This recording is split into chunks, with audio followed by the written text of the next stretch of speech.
ईश्वर ने सृष्टि की रचना करते समय स्त्रियों का विशेष ध्यान रखा है। इसमें बताया गया है यत्र नारेस्तु पूजन्ते रमन्ते तत्र देवता, यानी जहाँ जिस घर में नारियों की पूजा होती है, नारियों का सम्मान होता है, उस घर में देवताओं का वास होता है। इसमें ये बताया गया है।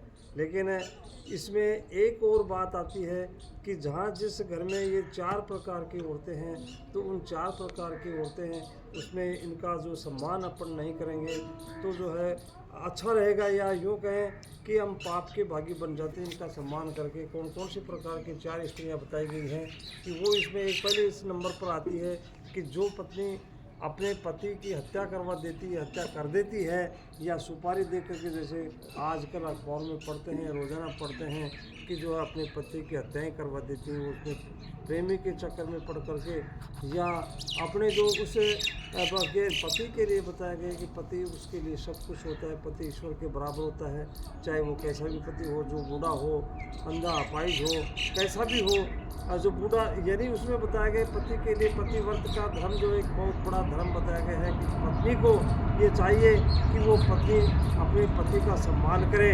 दूसरे नंबर पर आती है कि जैसे कई व्यभिचारिणी औरतें होती हैं, वेश्यागामी औरतें होती हैं, शराबी होती हैं, इस तरह से उनका सम्मान अपन करेंगे तो हम भी पाप के भागी बन जाएंगे। इस तरह से उनका सम्मान नहीं करना चाहिए, ऐसी स्त्रियों का। और इसमें गर्भपात करने वाली स्त्रियां हैं, जो दूसरे परपुरुष से संबंध बनाने वाली औरतें हैं, उनका जो हमें सम्मान नहीं करना चाहिए। इस तरह से ऐसी औरतें जो अब आजकल वर्तमान समय में अपन देख रहे हैं, लेकिन वर्तमान समय में अपन देखते हैं कि जो है इस तरह की घटनाएं बहुत घट रही हैं। तो इसमें एक उसमें बताया गया है कि इसमें कि पोथी पट जुग के मुहा पंडित बयान कोई, यानी इसमें बताया गया है कि जो पढ़े 2.5 अक्षर प्रेम का जो पंडित हो। इसमें बताया गया है कि जो प्रेम एक वासना युक्त होता है, वासना जो प्रेम होता है उसमें बहुत विशाल होता है, तो उसमें प्रेम बनाए रखना चाहिए।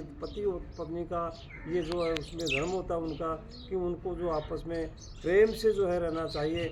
और इसमें एक चौपाई भी आती है, तुलसीदास ने एक चौपाई भी लिखी है कि ढोल पशु शूद्र पशु नारी ये सब ताड़ना के अधिकारी। इसमें बताया गया है कि पशु के लिए बताया गया, ढोल के लिए बताया गया है, और शूद्र के लिए बताया गया, नारी के लिए तो बताया गया है कि नारी एक ताड़ना की अधिकारी नहीं है। उसमें उनकी देख रेख, उनके ऊपर ध्यान देने की ज़रूरत है, उसमें ध्यान उसके ऊपर रखना चाहिए कि बचपन में माता पिता उसका ध्यान रखते हैं, और बचपन के बाद में जब शादी हो जाती है तो उसी पति का धर्म बन जाता है, पति उसके ऊपर निगरानी रखता है। और उसके बाद में जब वृद्धावस्था हो जाती है, बड़ी हो जाती है, तो उसमें उसके बेटों का उसमें उनका दायित्व बन जाता है। तो इस प्रकार से जो है स्त्रियों का भी दायित्व है कि वो जो है अपने उसी समाज में जैसे जो है रहना चाहिए, उसी तरह से रहना चाहिए उनको। धन्यवाद।